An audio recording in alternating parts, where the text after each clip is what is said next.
Amen. Amen. Nous sommes en train de parler du manteau. Le manteau est le parchemin de Paul. C'est depuis le dimanche que nous avons commencé le message. Et nous avons compris que l'apôtre Paul qui était en prison, il n'a pas désiré beaucoup de choses que son manteau et ses parchemins.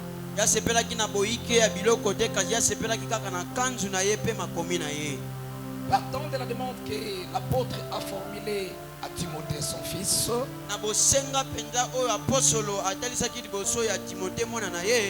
demande selon laquelle il devait lui ramener son manteau de 1925 km.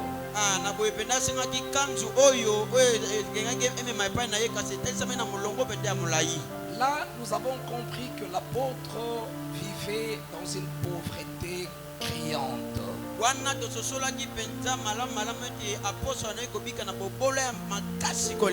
L'apôtre ne vivait pas dans l'opulence.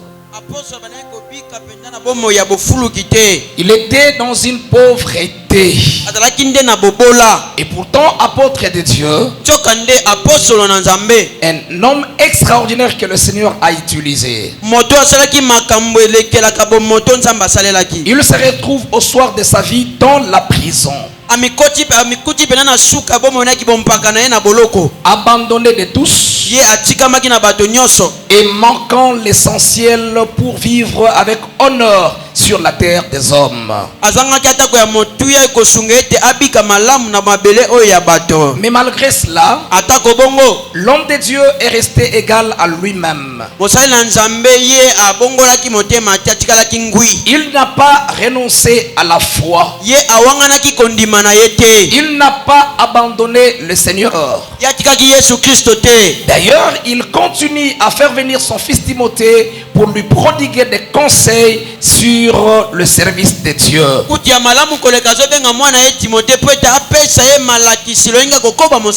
L'attitude de Paul nous a beaucoup dépassé. Et c'est pourquoi nous avons voulu savoir quel était le secret de l'apôtre. Le secret de la stabilité dans la foi. L'équilibre qu'il avait était venu d'où? Nous avons compris premièrement que l'homme de Dieu avait constamment le regard fixé vers le but. Pour l'apôtre Paul, il avait compris que le Seigneur ne nous appelle pas pour que nous gagnions simplement le bien de cette terre. L'objectif de notre appel, c'est qu'un matin nous soyons glorifiés avec Jésus-Christ. Un matin, nous devions être face à face avec Jésus. Il doit premièrement essuyer nos larmes. Il va nous glorifier. Et deuxièmement, nous allons revêtir le corps glorieux que Jésus-Christ possède. Quelle a été la motivation de l'apôtre? Voilà pourquoi, quelles que soient les intempéries, l'homme de Dieu n'a pas abandonné le chemin du Seigneur. Et hier, le Seigneur nous a fait comprendre que l'apôtre Paul, il demandait seulement qu'on lui ramène son manteau. Il demandait seulement qu'on lui ramène ses parchemins. Ça voudrait dire l'apôtre Paul, à la veille de l'hiver, Il n'avait besoin que de son tricot et rien de plus. Par cette attitude, nous avons compris que l'homme de Dieu vivait dans le contentement. Vous savez, bien aimé de Dieu, dans la vie chrétienne, si vous ne savez pas vous contenter de ce que le Seigneur vous accorde, vous allez commencer à promener le regard interrogateur, le regard inquiet. Et vous finirez par abandonner l'œuvre. L'apôtre Paul avait compris que la foi, la piété n'est pas une source de gain.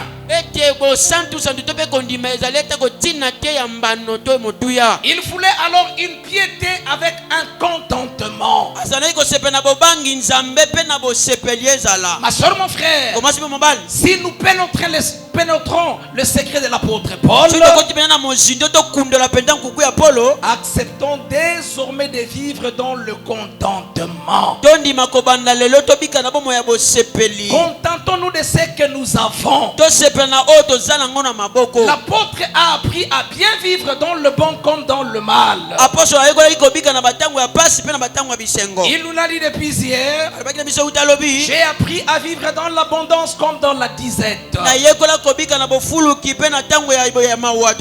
Un enfant de Dieu qui veut se maintenir sur la route royale,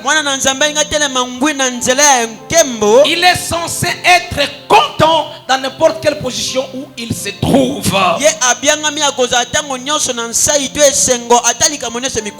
C'est le contentement. Aujourd'hui, nous voulons voir le troisième point. Je voudrais que nous voyions qu'est-ce qui a fait que l'apôtre continue toujours à se maintenir.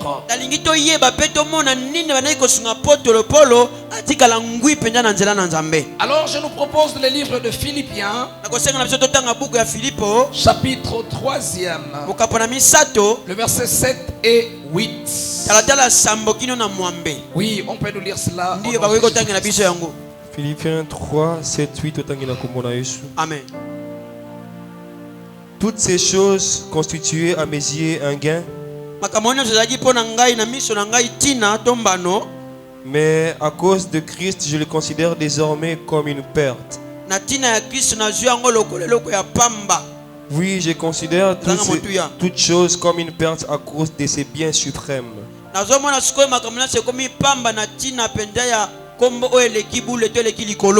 La connaissance de Jésus-Christ mon Seigneur. À cause de lui, j'ai accepté de perdre tout cela. Oui, je les considère comme bon à être mis au rebut afin de gagner. Abandonnant ainsi la langue juive, mais la tribu de Benjamin, non, la famille de Paul, était resté confiant avec garde leur identité, c'est-à-dire ils voulaient qu'on les reconnaisse comme des Hébreux, comme des Benjamites, même en dehors de la Palestine. Et même quand ils étaient rentrés, on savait que Paul et sa famille n'avaient pas renoncé à leur identité. Et du reste, l'apôtre Paul était de la famille de Benjamin. Il était un benjamite. Lorsque nous parlons des Hébreux, il s'agit de tous les Israélites. Mais quand on parle de Juifs, il s'agit de la tribu de Judas et la tribu de Benjamin. C'est pour te dire, mon frère, mon soeur, que étant un benjamite, l'apôtre Paul était fier. Parce que les Juifs, c'est qui? Ce sont les benjamites et les Juifs. Les benjamites et ceux qui appartiennent à la tribu de Juda. Or Jésus est issu de Juda. Le salut est venu des Juifs. Et étant donné que le benjamite s'était attaché à ceux de la tribu de Juda, ils avaient donc de l'honneur. Malgré tout ce que je peux faire, malgré tout ce que l'apôtre Paul pouvait faire prévaloir, malgré son estime dans le judaïsme, malgré les grandes études qu'il avait faites, vous savez, l'apôtre Paul était aussi un pharisien. Et le pharisaïsme n'était pas une organisation moindre en Israël. Les pharisiens étaient des gens qui occupaient des premières places. C'était des gens qu'on honorait. C'était une organisation bien réputée. L'apôtre Paul était un pharisien. Je peux même dire qu'il était un Sanhédrin. Mais l'apôtre, il a abandonné tout cela. Il a oublié tout cela. Il a renoncé à sa position. Il l'a dit. Pourquoi? C'est à cause de l'excellence qu'il a trouvée en Christ. Lui-même l'apôtre dit, toutes ces choses constituaient à mes yeux un gain. Vous voyez, en tant que benjamite, en tant que pharisien, tout ce qu'il était, ça nous procurait de l'honneur, de la valeur. Mon frère, ma soeur. Mais il dit, à cause du Christ, je les considère désormais comme une perte. Il dit, je vais même plus loin. Tout ce en quoi je pourrais me confier, je les considère comme une perte à cause de ce bien suprême.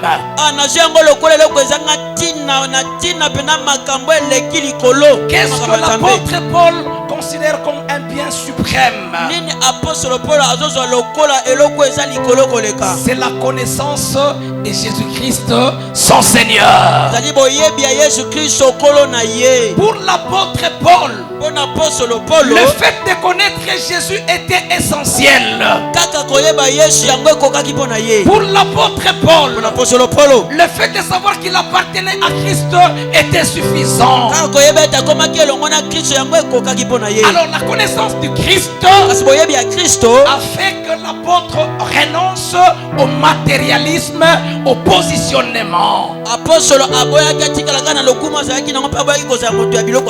L'apôtre Paul, il a accepté de perdre pour gagner Christ. Il a accepté de tout perdre. Sa position, sa place dans la société, le matériel qu'il pouvait bénéficier en tant que pharisien, sa rémunération en tant que Sanhédrin. Oui, il a renoncé à tout cela à cause de l'excellence qu'il a trouvée en Christ. Bien-aimé de Dieu, si l'apôtre, même en étant en prison, ne se lamentait pas, et tout ce dont il avait besoin, c'était son manteau, c'était ses livres, c'était ses parchemins, c'était à cause de l'excellence qu'il avait trouvé en Christ. Et ce qu'il a trouvé en Christ a combattu le matérialisme dans le chef de l'apôtre. Ma soeur, mon frère, si vous êtes un matérialiste, vous n'allez jamais continuer sur la route royale. Si vous êtes un matérialiste, vous ne serez jamais content de votre état. Vous n'allez jamais vous accrocher au Seigneur. Le matérialisme, c'est quoi? C'est une manière de vivre, une attitude d'esprit, un état d'esprit orienté vers la recherche permanente de la satisfaction matérielle. L'apôtre Paul n'était pas un matérialiste. Ça veut dire il ne recherchait pas constamment le matériel. Sa joie, sa satisfaction n'était pas dans le matériel, moins encore dans le plaisir. Voilà pourquoi, mon frère, ma soeur, il était en prison très loin, à Rome. Il demande à Timothée de lui ramener son tricot, de lui ramener son manteau. Un manteau qu'il avait laissé très loin. Il a laissé à Troas chez Carpus. Il dit Timothée, ramenez-moi mon manteau. Pour moi, l'essentiel, ce n'est pas que les gens voient la griffe. Ce n'est pas que les gens voient le décor. Pour moi, l'apôtre Paul, je sais que quand vous avez le vêtement et la nourriture, cela vous suffit. Alors ramène-moi mon manteau pour que ça me serve de protection pendant l'hiver. Bien-aimé de Dieu, malheureusement, l'apôtre le savait. À notre époque, il y aura moins de gens qui vont l'imiter. Écoutez ce qu'il écrit à Timothée. Toujours dans 2 Timothée, chapitre 3, verset 1er, jusqu'au verset 2e, la première partie. Il lui dit ceci à Timothée. Sache bien dans la période finale de l'histoire, les temps seront difficiles. Les hommes seront égoïstes, avides d'argent, vantards et prétentieux. Au verset 4e, il dit: les hommes seront emportés par leur passion et enflés d'orgueil. Ils seront prêts à toutes les trahisons. Ils aimeront les plaisirs plutôt que Dieu. L'apôtre n'aimait pas les plaisirs. Il n'était pas un amoureux des plaisirs. L'apôtre n'était pas matérialiste. Le matérialisme est un trait de caractère. Et dans le matérialisme, on trouve encore d'autres traits caractéristiques. Et l'apôtre Paul l'a cité ici dans ce texte. Je vais vous faire ressortir le trait de caractère qui sont engloutis dans le matérialisme. Dans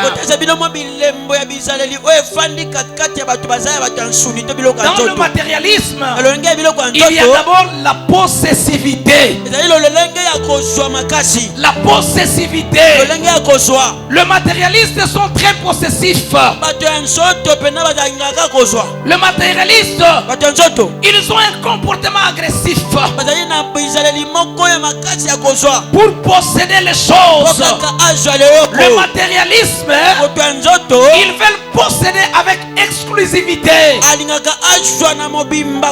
Ça veut dire tout doit être pour moi. Je veux tout avoir. Je veux tout posséder. L'apôtre Paul n'était pas un matérialiste. S'il s'était contenté de son manteau, c'est parce qu'en lui, le Christ, l'excellence qu'il a trouvée en Christ, cette excellence a combattu toute possessivité. Bien-aimé dans le Seigneur, si tu es trop possessif, tu vas te contenter dans une église qui prône un christianisme mondain. Là où on te parle du ciel, tu seras mal à l'aise. Là où on te parlera du royaume, tu seras mal à l'aise. Là où on te parlera de la repentance, tu seras mal à l'aise. Tu vas te complaire dans un christianisme matériel.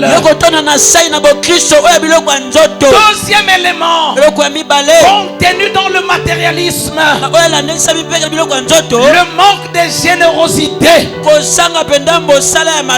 Le manque de générosité, ça veut dire l'orgueillisme.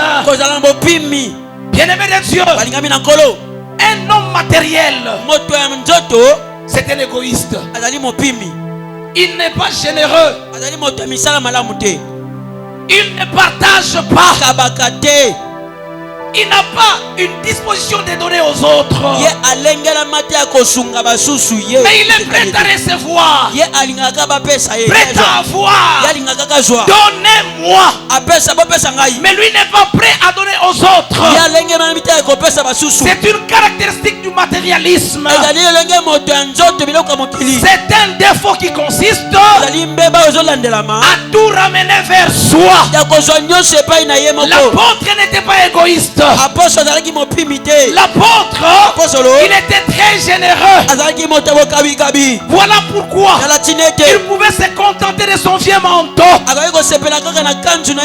Si vous êtes un chrétien qui est capable de laisser les autres affamés, prêt à laisser les autres manquant même l'aspirine, mais toi tu gardes.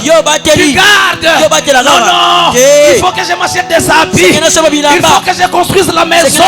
Il faut que je fasse ceci. Mon frère, ma soeur, tu n'es pas loin de devenir un apostat.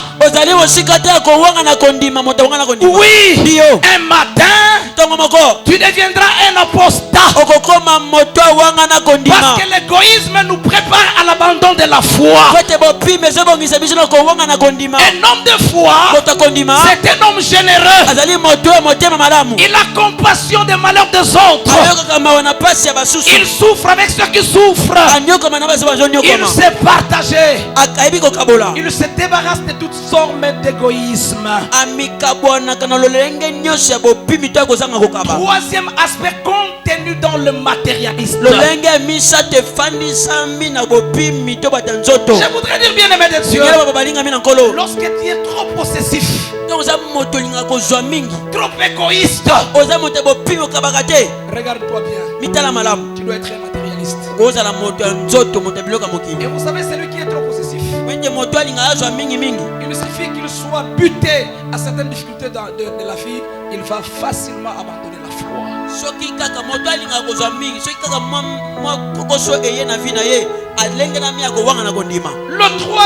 La troisième caractéristique, l'envie. L'envie, c'est quoi? C'est le chagrin. C'est la haine dont on se nourrit à la vie de bonheur des autres. L'apôtre Paul n'était pas envieux. S'il s'était maintenu dans la foi, s'il se contentait de son parchemin et de son manteau, c'est parce qu'il n'était pas envieux. L'homme envieux L'envieux ne se contente pas de ce qu'il a. L'envieux, il devient malade quand l'autre a obtenu quelque chose. L'envieux, lui, quand il apprend que tel a réalisé des exploits, son cœur n'est plus à l'aise, il se fait du mauvais sang. Ma soeur, mon frère, l'apôtre Paul, il n'était pas envié. Il n'avait pas besoin de jouir d'un avantage pareil à celui d'autrui. Lorsque dans ta vie, tu veux toujours te réjouir au même titre que les autres, attention, cette envie t'amènera loin du Seigneur. Ça m'étonne. Il y a des gens, même si lui-même est déjà habillé, mais il suffit de voir l'autre qui est bien habillé que lui, il devient malade. Il commence à se faire des calculs. Non. Que dois-je faire pour acheter la même robe que celui-là? Moi j'ai toujours dit à mon épouse, quand tu vois quelqu'un pesange la de son modèle, ne lui donnez pas, il est envieux, il veut être comme toi.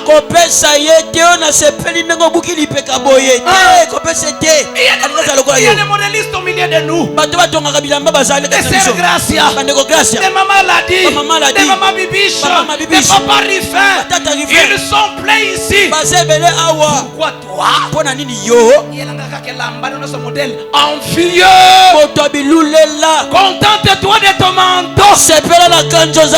L'apôtre Paul s'est contenté de son manteau. Et pour ce faire, il faut bien aimer Dieu, être content de la bénédiction des autres. Lorsque tu constates que ton cœur commence à se déranger quand l'autre est béni, cherche le Seigneur, jeûne même pendant autant de jours, jusqu'à ce que le Seigneur va combattre cet aspect de choses dans ton cœur. Amen, amen, amen. Ma soeur, mon frère, ne désirez pas de jouir de même avantage que les autres. Je dois seulement être comme lui. Je dois m'habiller comme lui. Moi aussi. L'envie fait partie du matérialisme. Et l'apôtre Paul, il s'était maintenu dans la foi parce qu'il n'était pas envieux. Dans l'envie, il y a aussi la lutte de classe, la lutte de positionnement. Quand les gens commencent à lutter, moi je vais être, je dois devenir, je dois être. Cette lutte de positionnement ou cette lutte de classe fait partie du matérialisme. On a connu certains frères dans les jours à venir. Cet Emmanuel là et ce junior là, ils ne seront plus près des docteurs, ça sera moi. Tu viens dans le Seigneur à la recherche d'un positionnement. Tu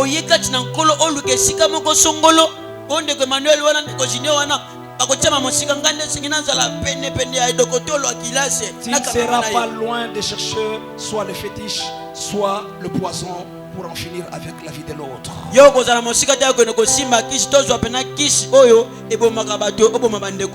Le matérialisme fait appel à la lutte de classe, la lutte de positionnement. On devient soucieux, on tient à tout prix à occuper une place de choix, une place d'honneur. Oh my God, s'il faudrait que je cherche une place de choix, permets que je m'accroche comme Jean-Baptiste sur ta poitrine, comme Jean l'apôtre, que je m'accroche sur ta poitrine pour écouter ce qui se cache dans ton cœur.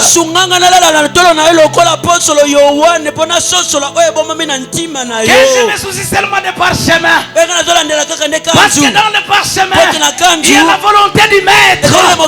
Dans le parchemin, il y a la volonté de Dieu.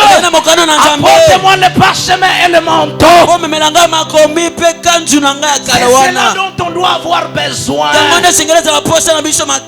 Bien-aimé dans le Seigneur, dans le matérialisme, il y a aussi la mondanité spirituelle. La mondanité spirituelle. C'est quoi? C'est la recherche subtile de sa propre gloire. Vous savez, celui qui est réellement converti en Christ, celui qui passe par l'expérience de la vraie circoncision, son cœur se détache des choses du monde à tel point que dans sa vie, il ne cherche plus sa vaine gloire. Tout ce qu'il cherche, tout ce qui anime son cœur, c'est la gloire de son maître.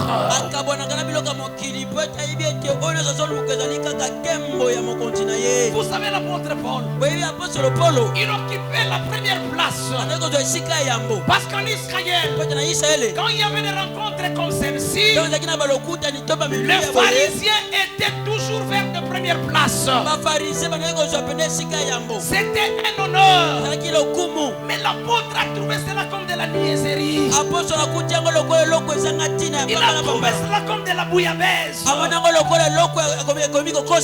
l'apôtre, tout ce qui motivait son cœur, ce n'était plus sa propre gloire. C'était plus sa position. L'apôtre Paul, ce qui le motivait désormais, c'était la recherche de la gloire de Dieu. Lorsque vous êtes un enfant de Dieu, vous sentez que votre cœur est toujours motivé par de vaines gloires. Tu cherches toujours ta gloire et non seul de ton maître. Laisse-moi te dire, laisse-moi te dire, tu as une foi douteuse. C'est une foi douteuse. Un enfant de Dieu converti, on le sent par la motivation, le mobile de rechercher à chaque instant la gloire de son maître.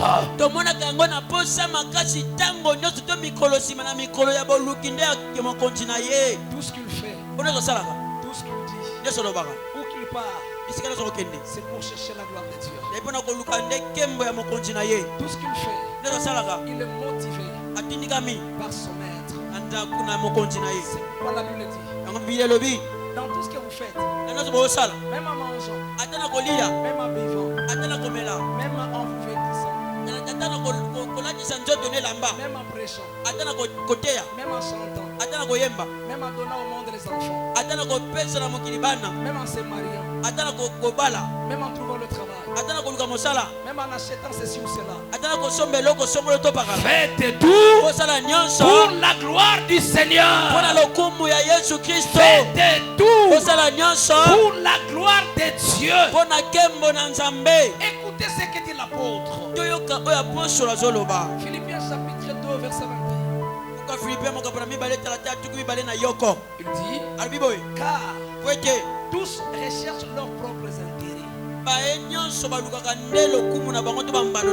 et non ceux de Jésus. Dans Jean 5 verset 44, il ajoute, non, là le Seigneur dit, je suis dans la version Semeur. D'ailleurs, comment pourriez-vous parvenir à la foi alors que vous voulez être applaudis les uns par les autres?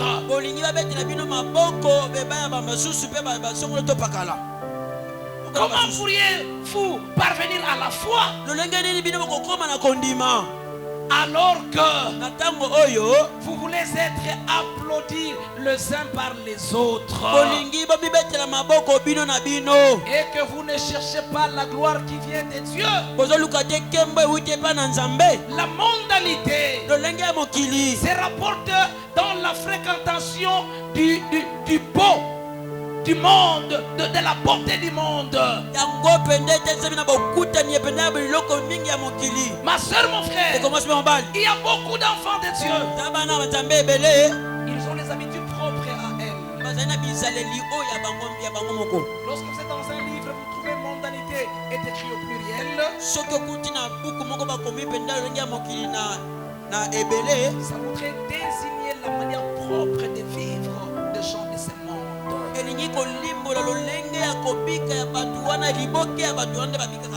L'apôtre Paul, à partir du texte que nous avons lu au début, le texte de Philippiens 3, 7 à 8,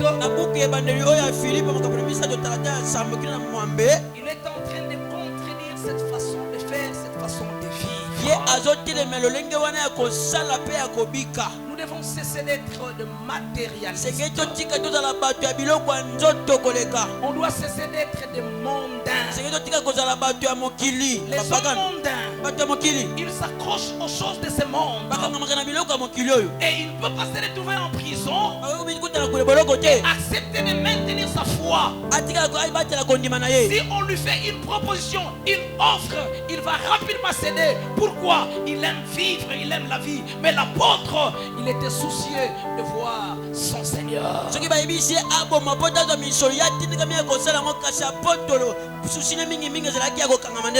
Lorsque vous aimez trop le matériel, quand vous êtes un accro du monde, mais tu feras tout ce que les païens font. Pourquoi? Parce que pour toi, tu veux régner. Tu ne peux pas te contenter de ton vieux manteau. Non, tu chercheras chaque fois à briller. Oh, l'éclat a besoin d'argent. Et quand tu n'as pas l'argent, tu seras prêt à tout. Prêt à tuer, prêt à voler, à commettre les insanités, simplement pour avoir de l'argent. C'est malheureux.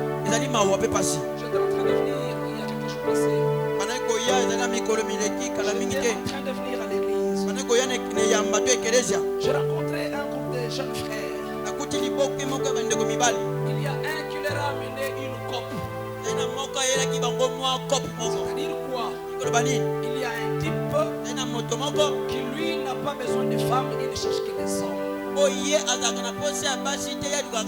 Un homosexuel. Et il amène ces gens qu'il envoie comme des copérants à l'enquête des jeunes garçons, des jeunes gens. Moi je me suis surpris en train de se parler. Ce monsieur leur a apporté cette offre. $100. Et les jeunes gens étaient mobilisés. Gloire à Dieu. Il y a l'un parmi eux qui leur parlait. Il leur dira, tous ceux qui font de telles pratiques sont généralement des occultistes, les gens qui servent le diable.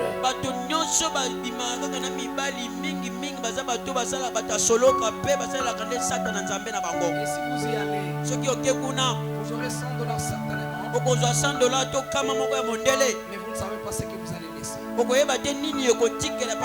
Bien-aimé de Dieu, quand on veut bien être, on veut paraître, on va facilement céder pour avoir le $100.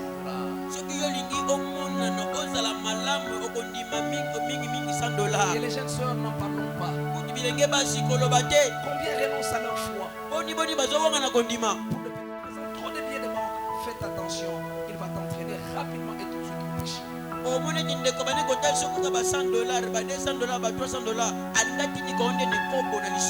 Ma soeur, mon frère, une personne matérialiste,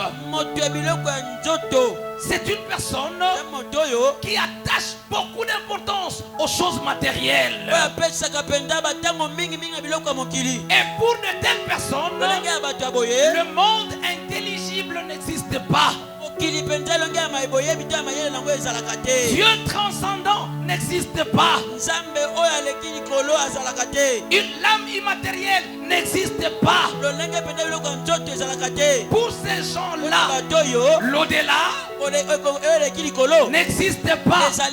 L'apôtre Paul, tout en étant en prison, il s'était contenté de son manteau parce qu'il savait il y a un Dieu immanent.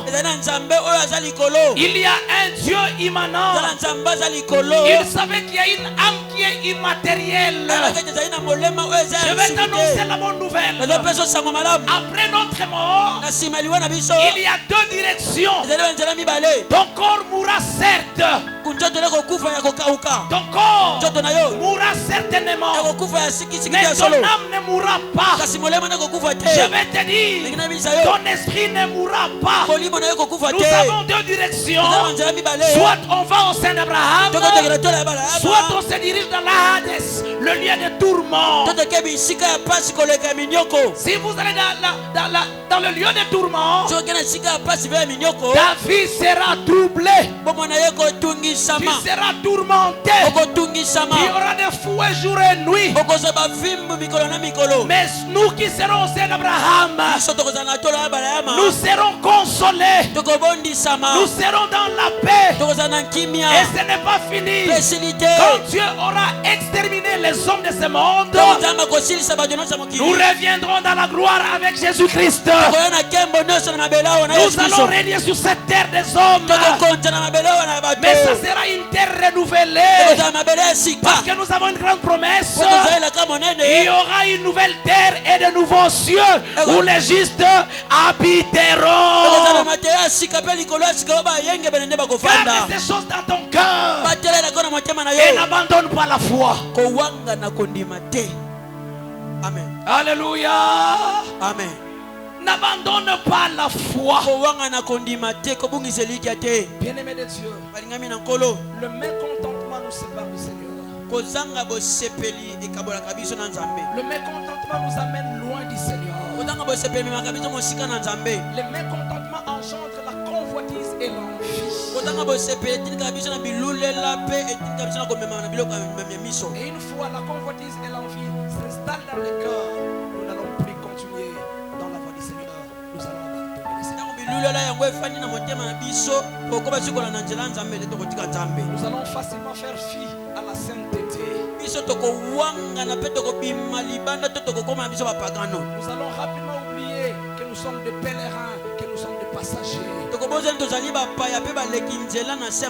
Nous ne resterons pas à jamais sur cette terre des hommes. L'apôtre Paul le savait.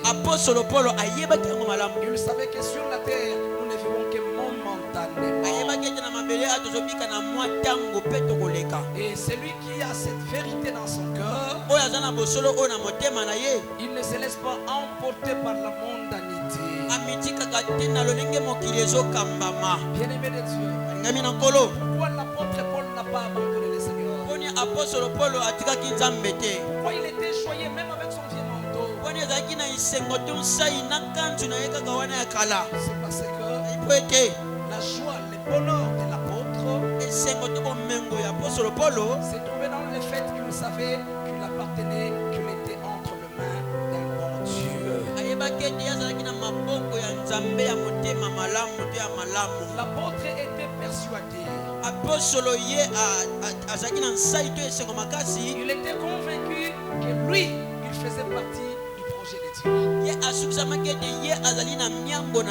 Je voudrais t'annoncer, tous ceux qui ont cru au Seigneur, ils entrent dans le dessein de Dieu. Le jour où tu acceptes véritablement le Seigneur Jésus-Christ comme Seigneur et Sauveur, ces jours-là, tu entres dans l'accomplissement du projet divin. Si vous avez Dieu, sachez-le bien, mon frère, ma soeur, que vous faites partie du projet projet de Dieu. Oh, la Bible me dit, il a conçu des projets pour nous. Le projet qu'il a conçu, ce ne sont pas les projets de malheur. C'est un projet de bonheur et de paix. Projet de bonheur et de paix. Projet de bonheur et de paix. L'apôtre le savait. C'est pourquoi il était prêt à expérimenter même les souffrances de Christ. L'apôtre Paul, il était prêt à expérimenter la puissance de la résurrection. Comme il tenait à expérimenter la puissance de la résurrection, il s'est accroché à son maître Jésus-Christ. Il tenait à mourir dans le Seigneur. Il tenait à mourir dans le Seigneur. Voilà pourquoi même en prison, il n'a pas fait de compromission. Oui, il n'a pas abandonné la foi. Il s'était maintenu. Même si on lui avait annoncé la décapitation, l'apôtre Paul, il était prêt qu'il soit décapité. Pourquoi? Dans son fort intérieur, il se disait, l'homme que j'ai choisi, l'homme que j'ai choisi, il s'appelle la résurrection. Il avait dit aux frères de Lazare, n'étais-je pas dit, n'étais-je pas dit, si tu crois, tu verras la gloire de Dieu. N'étais-je pas dit, si tu crois, tu verras la gloire. Seigneur, je le sais, qu'au dernier jour, il va nous ressusciter. Je ne parle pas des derniers jours. Moi, je suis la résurrection, je suis la vie. L'apôtre le savait, qu'on me décapite ou non, je vivrai, je célébrerai la gloire de Dieu. Voilà pourquoi l'apôtre de Dieu, il s'était contenté de son manteau. Il n'avait que besoin du manteau. Il n'avait besoin que de parchemin, parce que son Dieu est là et son Dieu était tout pour lui. Mon Dieu est tout pour moi. Que je manque de tout sauf Jésus, prenez-moi tout, mais laissez-moi Jésus, parce que quand j'ai Jésus, j'ai tout.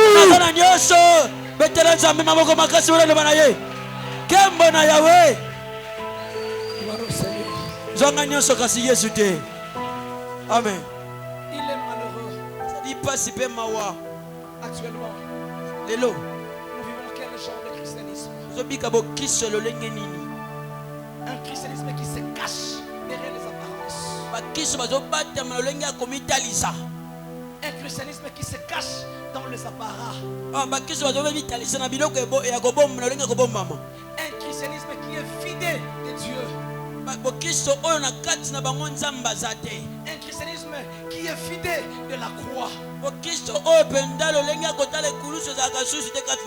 christianisme qui refuse la souffrance à cause du Seigneur. Un homme a dit, certes, l'état extérieur de beaucoup de croyants, l'état extérieur de beaucoup de croyants ne correspond plus au tableau de la parole de Dieu. L'état extérieur de beaucoup de croyants, je dirais même l'état intérieur, ne correspond pas au tableau que la parole de Dieu nous donne de la vie et de la marche des enfants de Dieu. Nous les enfants de Dieu, nous avons un type de comportement, un type de vie que nous devons manifester dans le monde. Que le Seigneur éclaire nos yeux à nous tous qui sommes ici présents, et que notre conscience soit tenue désormais en éveil. Vivons le christianisme, manifestons notre Christ dans notre vie.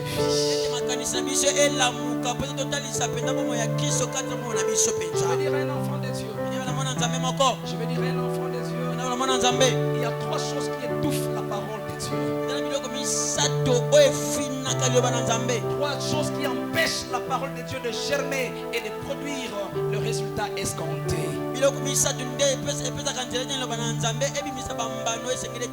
Ces trois choses, la Bible les considère comme des épines. Ce sont des ronces. Des ronces qui ont empêché que la sémence de la parole puisse germer selon l'évangile de Luc, chapitre 8, verset 7,14.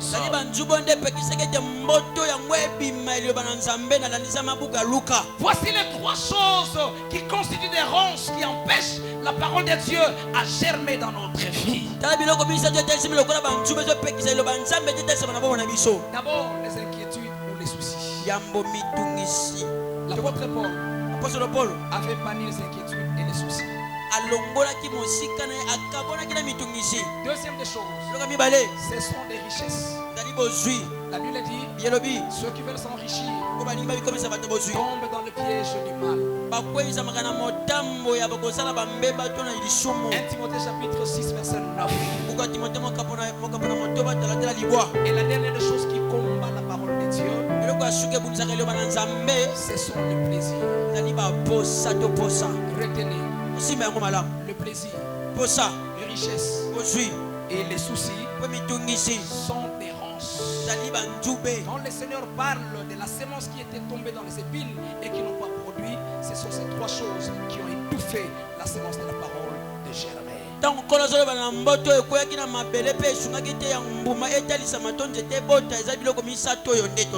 Et celui qui ne se retrouve qu'avec un seul manteau,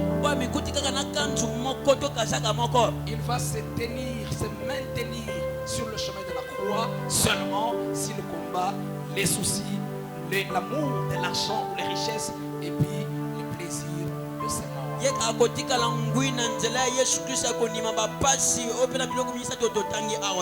Alors voici quelques exhortations que le Seigneur nous donne pour que nous puissions aller dans la prière. La première des choses, nous devons être libres par rapport aux autres. Être libre par rapport aux choses. Les jours que tu deviendras libre par rapport aux autres, ça veut dire c'est que l'autre a, c'est que l'autre fait, c'est que l'autre gagne. Ce n'est pas mon problème, ça ne me concerne pas. Ma soeur, mon frère, le jour où tu deviendras libre par rapport aux autres et par rapport aux choses de ce monde, ces jours-là, tu vas ressentir un sentiment de paix et de satisfaction intérieure. Est-ce que je parle à quelqu'un? Vous savez, le villageois né au village, grandi au village, vieilli au village, marié au village, étudié au village, ces villageois-là, même s'il n'a qu'un seul pantalon, il ne se soucie pas.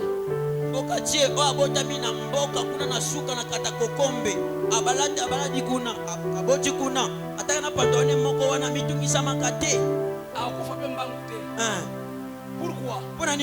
D'ailleurs le matin, il se réveille, il porte sa vieille culotte déchiquetée. Il prend sa machette. Il se dirige en forêt.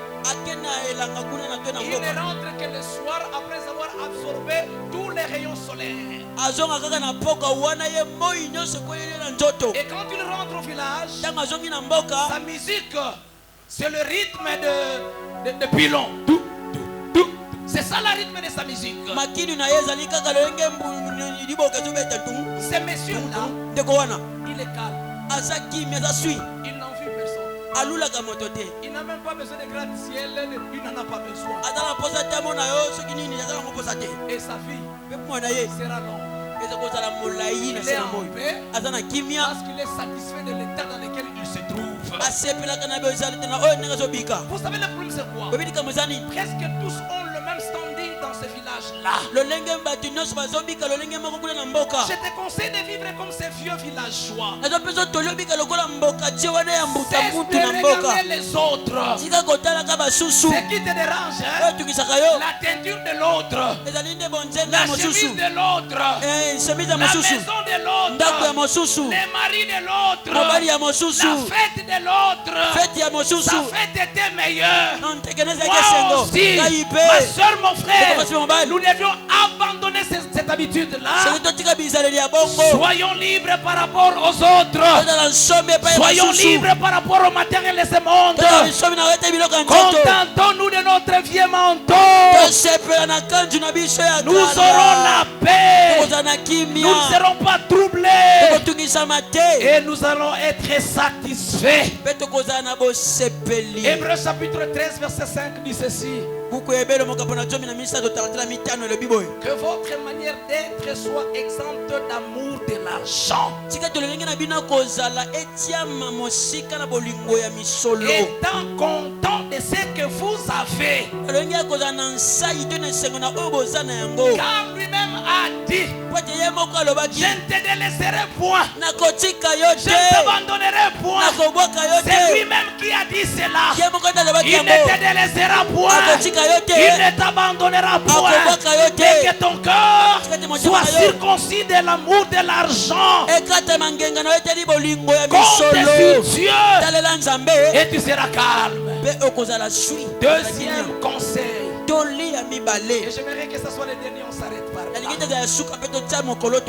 À partir d'aujourd'hui, fais un effort et dépendre de Dieu seul. Nous devons dépendre de Dieu dans la réalité de tous les jours.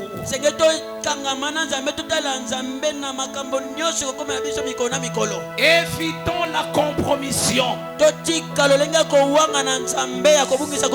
Ça voudrait dire, garde le principe de Dieu. Reste intransigeant. Ne cède pas. Garde le principe de Dieu. Garde tes opinions. Ne regarde pas aux autres pour céder. Oui, lorsque les fils de Dieu ont vu les filles des fils des hommes, c'était l'occasion pour eux de perdre leur dignité, de perdre leur gloire. Nous avons une gloire qui doit se manifester.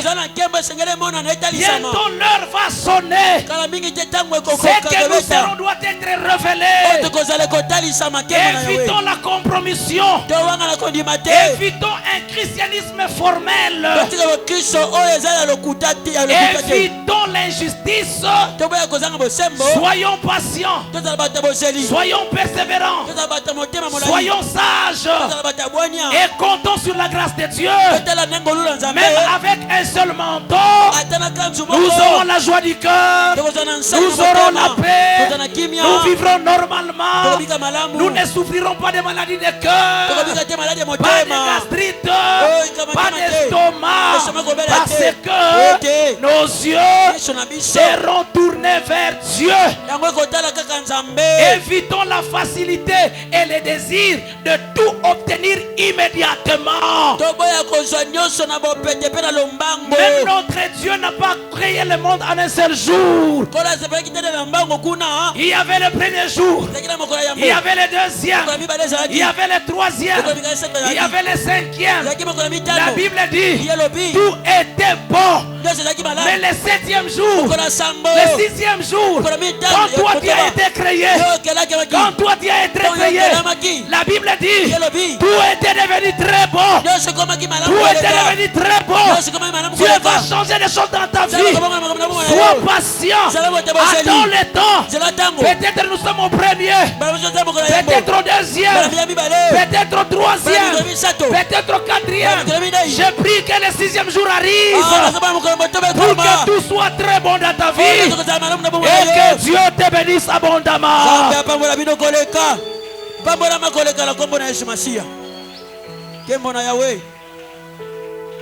Totelemi tobonde